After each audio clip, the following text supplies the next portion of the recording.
baho neza ndabashuje muri hirya no hino mu bice bitandukanye. Ngiye kubagezaho amateka yaranze umwami w'u Rwanda ari we Mutara wa gatatu Rudahigwa. Uyu mwami Mutara wa gatatu Rudahigwa yavutse mu kwezi kwa gatatu mu mwaka w'igihumbi kimwe magana cyenda na cumi na rimwe, avukira ku Rwesero mu karere ka Nyanza.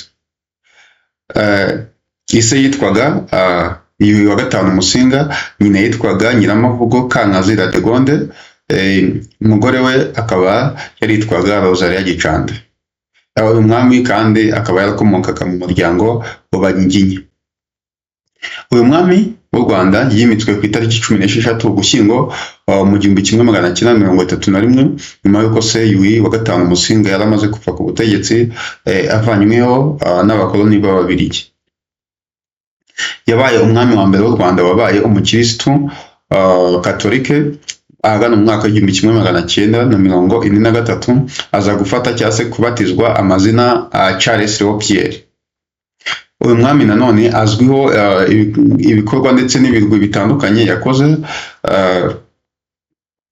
aho azwiho nk'umwami waciye ubuhake, akaba yaratangaje gahunda yo guhagarika cyangwa se guca ubuhake bwari bwarazanye ubusumbasumbane ndetse n'akarengane mu baturage b'Abanyarwanda.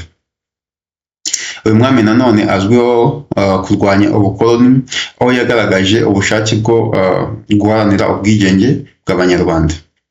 Uyu mwami ikindi azwiho nk'umwami warwanyije amacakubiri ndetse n'ubukene, akaza gushyirwa mu ntwari z'u Rwanda mu cyiciri cy'imena z'u Rwanda, bitewe n'ibikorwa bye bitandukanye yari yaragiye akora byo guharanira ubumwe ndetse n'iterambere by'Abanyarwanda.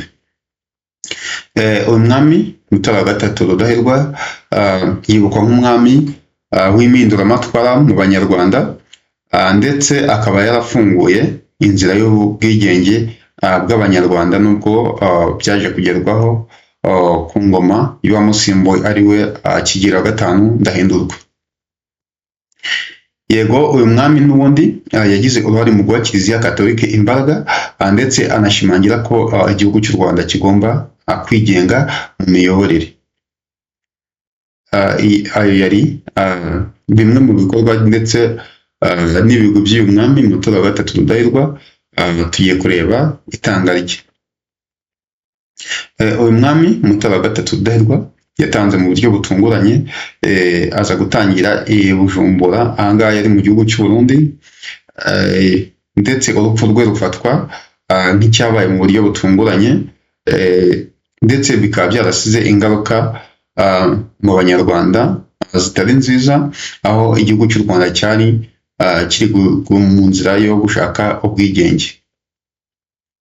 Uyu mwami yaje gutanga, aza gutabarizwa i Mwima, ahangaha ni mu karere ka Nyanza uyu munsi wa none n'ubundi.